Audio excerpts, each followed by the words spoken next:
이번에는 화면 설계 챕터의 두 번째 섹션인 UI 설계에 대해서 살펴보기로 하죠. 먼저 UI 설계의 첫 번째 검토 내용으로는 감성공학을 이해를 해야 되는데요. UI UX 개념부터 살펴보기로 하겠습니다. 먼저 유저 인터페이스는 사용자가 직관적으로 무엇을 어떻게 하면 될지 예측할 수 있게 하고 쉽게 조작할 수 있도록 도와주는 그런 환경을 말하며 사용자가 원하는 곳으로 찾아가게 하기 위해서 일련의 정보를 제공하는 개념이 되겠습니다. 형태로는 명령행 기반과 메뉴 기반, 그리고 그래픽 유저 인터페이스 기반이 있는데요. 그 중에 명령행 기반이라고 하는 것은 커맨드 라인 인터페이스라고 해서 사용자가 키보드로 명령을 입력하는 그런 방식입니다. 메뉴 기반은 마우스로 선택을 할 수 있도록 메뉴에 모아놓는 방식이고요. 그래픽 유저 인터페이스는 아이콘을 클릭하는, 마우스로 클릭하는 그런 방법을 쓰죠. 마우스뿐만이 아니라 광전펜이라고 해서 그 자기성을 가지고 있는 그런 그 펜 또는 라이트 펜도 있고요. 그다음에 컨트롤 볼 또는 뭐 조이스틱 등등 여러 가지 기구를 이용할 수 있습니다. 요즘에는 그래픽 유저 인터페이스 기법에서 손가락을 이용한 터치 스크린도 포함해야 되겠죠. 등등 도형 표시 프로그램을 작동시키는 것을 말합니다. WIMP라는 요소들을 가지고 구성 상태를 볼 수 있는데요. 먼저 윈도우와 아이콘, 메뉴, 포인터 이런 구조가 되겠죠.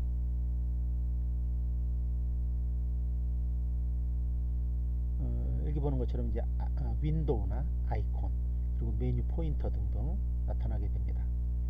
최근까지의 정보 시스템이 제공하는 GUI의 대표적인 형태로 윈도우, 아이콘, 메뉴, 포인터 이렇게 사용되고 있기 때문에 WIMP 이렇게 첫 글자를 따서 부르고 있죠. 윈도우는 화면에서 조작될 수 있는 창 형태의 일정 부분의 시각적 디스플레이라고 볼 수 있고요. 사각형 모양으로 되어 있고 그리고 사이즈나 위치의 변경이 가능하도록 되어 있습니다. 화면의 다른 윈도우와 독자적으로 조작이 가능해야 되겠죠. 즉 여러 개의 창을 겹쳐서 열어놓을 수 있다는 얘기입니다. 아이콘은 조그마한 그림 형태의 시각 정보를 이용하여 표현하는 인터페이스를 말하고 특정 플랫폼, 어플리케이션 내부 등 동일한 사용 환경 안에서는 아이콘의 크기가 동일하거나 규칙적인 크기 안에서 제공하는 것이 일반적이죠. 수행하고자 하는 동작이나 동작의 대상, 수학적 연산자 등을 추상화해서 시각 정보를 제공하기도 합니다. 감정 등을 표현하는 그런 이모티콘 형태를 갖추고 있기도 하죠. 그 다음에 메뉴와 포인터에 대해서 이어서 본다면 메뉴는 화면상의 특정 위치에 수행 가능한 기능들을 제시하여 사용자로 하여금 어떠한 대안을 선택하는 과정과 특정 대안의 선택을 수월하게 해주는 인터페이스가 되겠습니다. 문자형 메뉴, 그래픽 메뉴, 혼합형, 정지형, 풀다운 메뉴, 팝업 메뉴, 선형 메뉴, 비선형 메뉴 등등 아주 여러가지 종류가 있습니다. 포인터는 화면상에서 입력이 이루어질 수 있는 지점을 명시해주는 화면상의 커서를 의미하게 되죠. 포인터의 모양을 변경해서 시스템의 현재 상태를 나타낼 수도 있습니다. UX라고 하는 것은 유저 익스피리언스인데 사용자의 경험을 말하는 겁니다. 총체적인 경험. 내용을 구체적으로 보면 사용자가 어떤 시스템, 제품 혹은 서비스를 직간접적으로 이용하면서 느끼고 생각하게 되는 총체적 경험이다. 기술을 단지 효용성 측면에서만 보는 것이 아니라 사용자의 삶의 질을 향상시키는 방향으로 이해하려는 새로운 개념이다. 사용자 니즈의 충족과 브랜드 충성도 향상 등에 기여를 한다는 그런 점들이 제시되고 있습니다. UX의 영역으로는 UX의 대상이 사용자의 만족이나 감정 등의 시멘틱 측면에 초점이 맞추어져 있어서 광범위한 영역을 포괄한다. 즉 인터랙션 디자인, 정보 사용성, 정보구조, 인강공학 등등 여러 분야에서 포괄적으로 UX를 다루고 있다는 겁니다. 그리고 UX 영역이 모호한 상태인데요. 왜냐하면 주관적이고 맥락성, 그 다음에 총체성 등등 여러 영역이 좀 포괄적으로 연결되어 있다, 그런 얘기가 되겠습니다. 주관성을 보면 인간의 경험은 개인의 성격적, 인지적 특성에 따른 주관적인 것이기 때문에 딱 잘라서 무엇이라고 정의하기가 어렵겠죠. 범위를 정하기도 어렵고 개념 정의도 정확히 나누기는 어렵습니다. 맥락성, 이건 경험이 일어나는 상황적 외적 환경에 영향을 받기 때문에 똑같은 주제라 하더라도 상황에 따라 다르게 느껴지겠죠.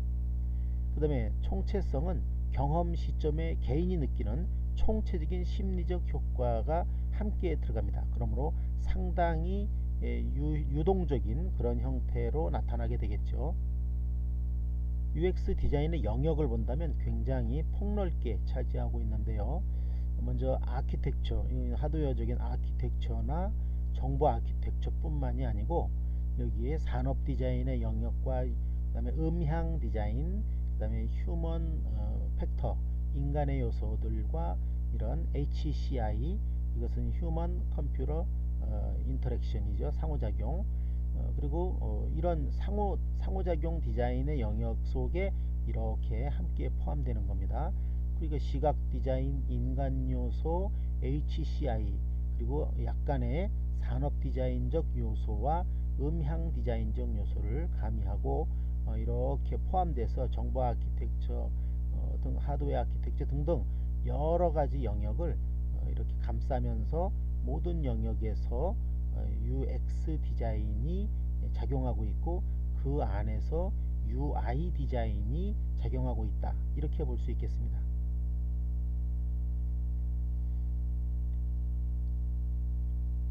UX와 UI를 비교해 본다면 UI가 사용성, 접근성, 편의성을 중시한다면 UX는 이러한 UI를 통해서 사용자가 느끼는 만족이나 감정을 의미하게 됩니다.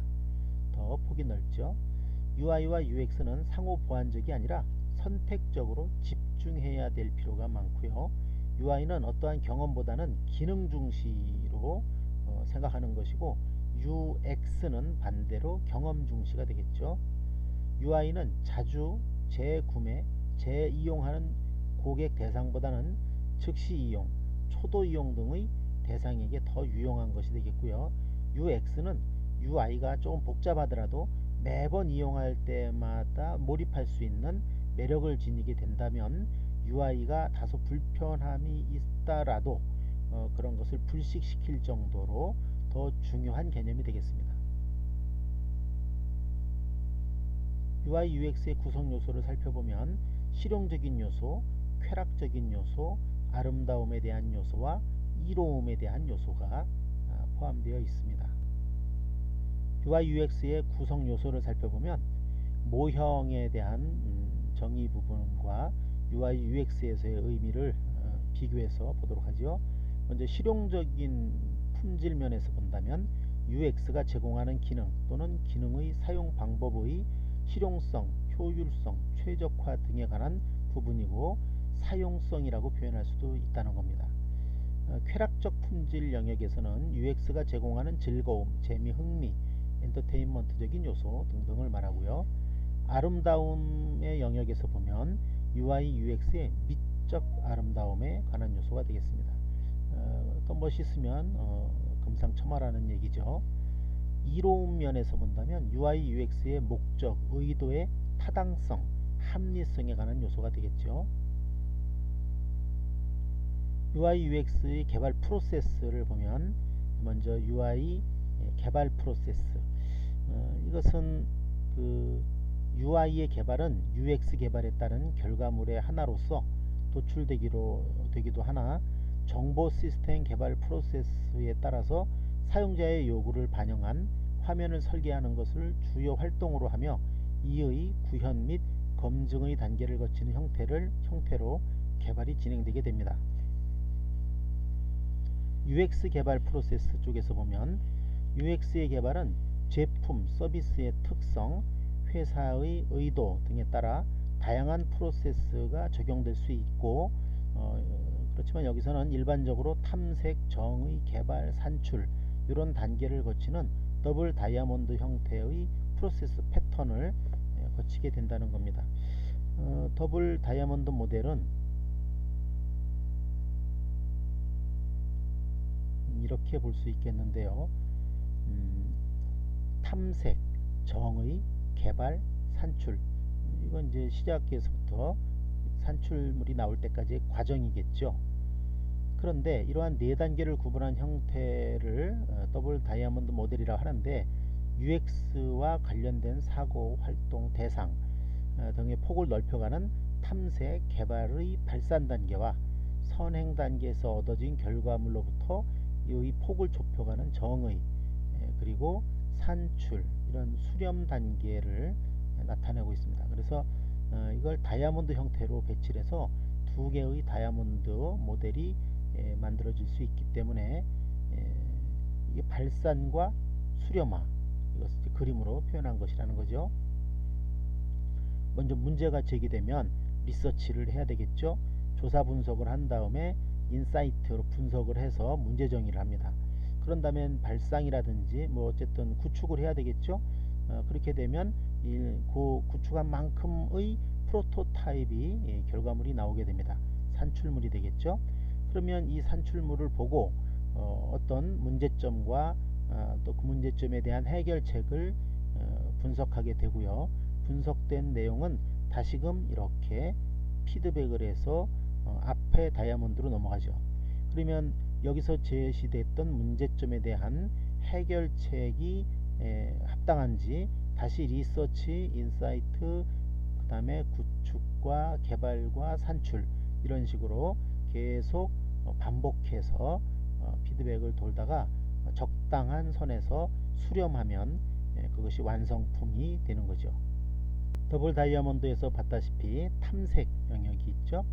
발산 단계의 활동으로 조사, 분석, 발상, 이렇게 활동하게 됩니다. 정의 부분은 수렴 단계의 활동으로 탐색 단계에서 얻어진 결과물들로부터 인사이트를 도출하는 단계이다. 사용자 및 마케팅과 관련한 정의와 기능 및 사용자를 분류하는 활동이 여기에 해당된다. 먼저 사용자 관련 정의로 보면 UX의 목표와 사용성 목표를 정의하게 되고요. 마케팅 관련된 정의는 SWOT 분석과 4P 분석 등 마케팅 관련 분석 수행과 제품 서비스에 대한 시장 포지셔닝, 그리고 시장 세그멘테이션 설정 등등을 하게 됩니다. 분류 단계로는 탐색 결과에 따라 사용자군과 제품 서비스가 제공하는 기능들을 분류하게 되죠. 그 다음에 이제 개발 단계로 가게 되면 발산 단계의 활동이고요. 정의 단계에서 얻어진 목표를 충족시키기 위한 발상들을 수집하고 프로토타이핑, 시나리오 작성, 정보 시각화 등등의 활동을 수행하게 됩니다. 바로 이렇게 발상에서는 정의 단계에서 얻어진 개념, 목표를 충족하기 위한 아이디어를 수집하게 되고요. 프로토타이핑 단계는 발상이 적용된 프로토타입을 제작하고 사용자와 함께 평가하여 작업을 반복 수행하게 됩니다. 시나리오 작성은 UX 설계에 대한 발상을 보다 명확하고 구체적으로 전달할 수 있도록 제품 서비스가 사용되는 미래의 모습을 반영한 스토리보드, 그 다음에 어떤 그 디자인 코믹과 같은 만화 같은 형태로 제작을 하게 됩니다.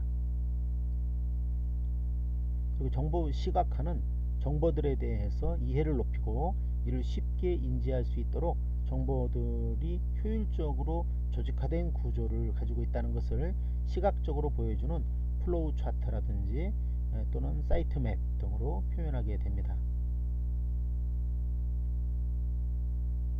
그리고 산출에 가서는 수렴 활동의 단계의 활동으로 설계 결과물에 대한 완성도를 높이기 위해서 결과물을 평가가 하는 활동들을 수행하게 됩니다. 먼저 사용평가면에서 보면 개발 참여자 또는 사용자가 결과물을 직접 사용하고 사용기록, 의견을 분석해서 검증 및 개선사항 도출을 수행해내게 됩니다. 기준평가는 표준 지침 등 객관적 기준에 따라 결과물을 분석하여 검증 및 개선사항 도출을 수행하게 됩니다. 사용자 라이프 스타일도 분석해야 되겠죠.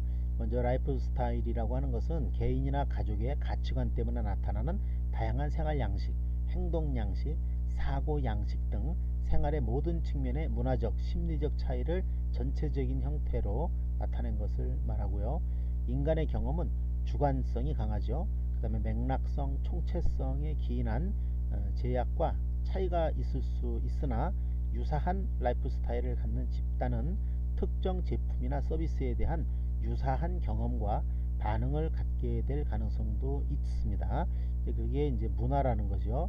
그래서 문화를 공유하는 그런 계층과 그룹에게는 같은 어떤 UX, UI 디자인이 잘 활용될 수 있다는 거죠. 그 다음에 AIO 분석이라든지 라이프 스타일 분석 등등이 있는데, 먼저 라이프 스타일이란 앞에서 봤다시피 활동, 관심, 의견을 기준으로 분류하는 거고요. 소비자가 어떻게 시간을 보내고 어떤 일을 중시하며 어떤 견해를 가지고 있는가, 이런 척도를 수치화한 것이다 라고 볼 수 있습니다.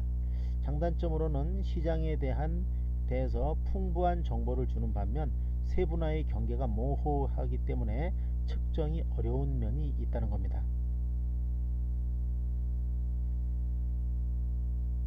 먼저 그 중에 AIO에 대해서 다시 한번 본다면, 먼저 액티비티, 행위에 대해서 일, 취미, 사회적 행사, 쇼핑, 레저 등과 관련된 활동이고요. 관찰은 가능하지만 행동에 대한 이유는 직접적 측정이 어렵다는 문제점도 있습니다.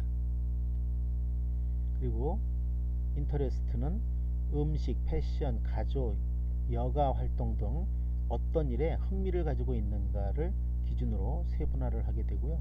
특정한 대상이나 주제에 대해서 특별하고 계속적 주의를 수반하는 관심 정도가 되겠습니다. 그 다음에 의견, 사용자 자신, 사회적 쟁점, 사업, 제품 등 가치 및 사회의 문제에 대해서 개인적인 의견이 있겠습니다.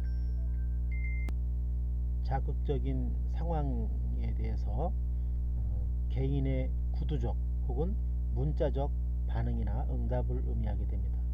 타인의 의도에 대한 신념과 미래 사건의 예측, 보상이나 처벌의 평가와 같은 해석, 기대, 평가 등으로 기술한 것이 되겠습니다.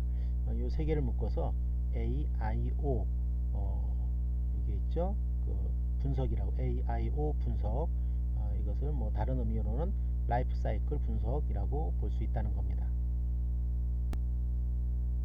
AIO 연구에 사용되는 행위, 관심, 의견에 대해서 이렇게 표로 나타나 있고요.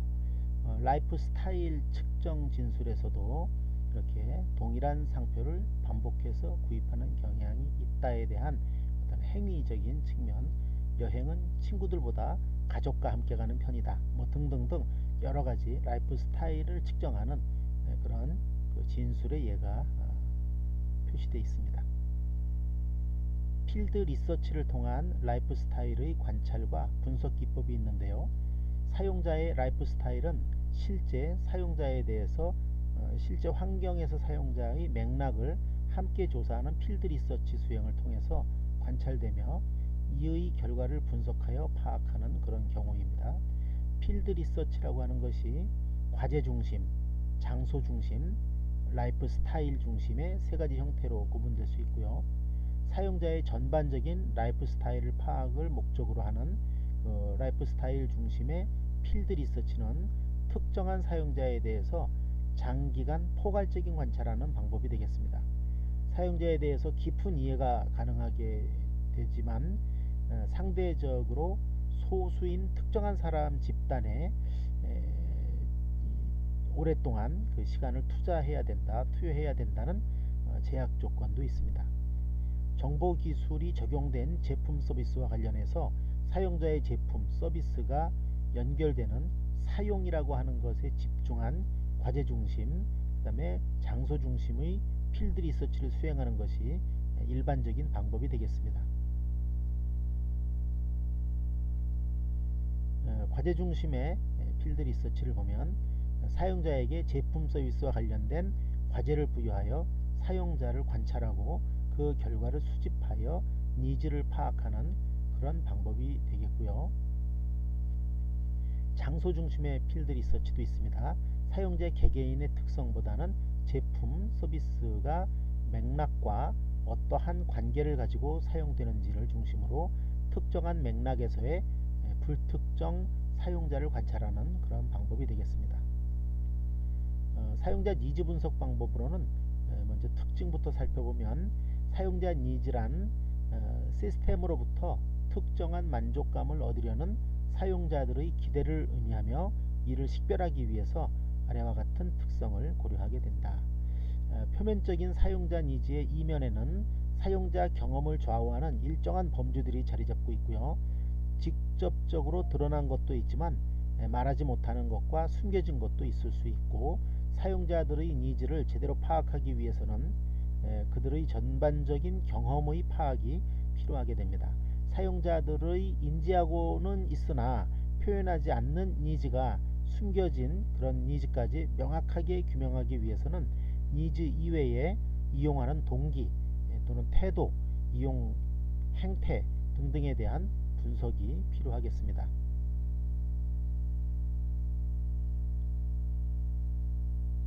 요구사항으로는 사용자가 제품에 대해 요구하는 기능 또는 서비스 및 제약사항에 대한 기술을 의미하고요. 요구사항은 아래와 같이 사용자 차원에서 추상적으로 기술되어 명세화하며 이를 시스템 차원에서 상세적으로 명세화하는 과정을 거쳐서 식별하게 됩니다. 사용자 요구사항에 추상적 명세가 있는데 고객이 이해할 수 있도록 작성된 것이어야 되고요. 시스템이 제공할 서비스와 수행될 때의 제약 조건을 자연어, 그림 등을 이용해서 표현하게 됩니다. 시스템 요구사항 명세, 상세적 명세. 이거는 이제 개발자를 위해서 작성되는 것인데요. 이렇게 고객의 사용자를 위해서 만들어지는 그런 추상적인 경우에는 자연어나 그림으로 가능하지만 시스템의 그 요구사항에 따른 그런 상세적 명세는 아무래도 개발하는 데 정확한 지침을 줘야 되겠죠. 그래서 시스템이 제공해야 될 서비스, 제약 조건이 무엇인지 체계적으로 자세히 적어 놓은 것을 말합니다. 발주자와 개발자 간의 계약 내용이 될 수도 있죠. 요구사항을 추출하는 것은 요구 분석 담당의 업무는 신문, 방송의 기사를 취재하는 기자의 일과 아주 유사한데 면담과 실제 업무 수행 등의 기법을 사용해서 요구사항을 추출합니다. 그리고 요구사항 추출 육하 원칙 면에서 보면 분석 대상 업무에 누가 관련되어 있는가, 그다음에 현재의 상태가 무엇이고 새로운 시스템은 언제, 어떤 환경에서 왜 새로운 시스템을 고려하는지, 그리고 새로운 시스템을 어떻게 작동할 것인지, 예를 들면 뭐 제약이라든지 하드웨어의 요구사항과 비용, 사용되는 랭귀지 뭐 등등이 되겠죠. 그런 것들을 종합적으로 요구사항 추출 육하 원칙이라고 보는 겁니다. 그 다음에 사용자 니즈 분석 기법을 본다면 사용자의 니즈는 앞서 더블 다이아몬드 모델의 확산 단계에 해당되는 탐색 단계에서 아래와 같은 기법들을 적용해서 조사된 결과를 분석하여 도출하게 됩니다. 먼저 설문조사를 본다면 가장 널리 사용되는 니즈 분석 기법으로 대표적인 정량 조사 기법이 되겠습니다. 그 다음에 다이어리 스터디 방식은 사용자가 카메라나 비디오 등으로 자신의 일상, 행동, 주변 환경을 스스로 촬영해서 기록한 다이어리를 작성하게 하고 이를 회수해서 분석하는 거죠. 왜냐하면 뭐 24시간 함께 늘 동행해서 체록할 수가 없기 때문에 이런 방법을 쓰는 겁니다. 아무튼 이렇게 하게 되면 카메라 등을 이용해서 맥락의 공간 요소에 대해 시각적인 기록을 하는 것이 일반적이고 장시간 연구를 대상으로 상대적으로 낮은 비용으로 진행할 수 있으며 사용자의 동기에 따라 얻을 수 있는 정보가 크게 달라진다는 단점이 있을 수도 있죠. 왜냐하면 사용자가 촬영을 부분적으로도 하고 그 결과물을 부분적으로 제시할 수도 있기 때문입니다. 이후 인터뷰를 통해서 보완을 하는 게 필요하겠고요. 포토 다이어리, 셀프 다큐멘터리 스터디 이렇게 부르기도 합니다. 그 다음에 포커스 그룹 인터뷰가 있는데요.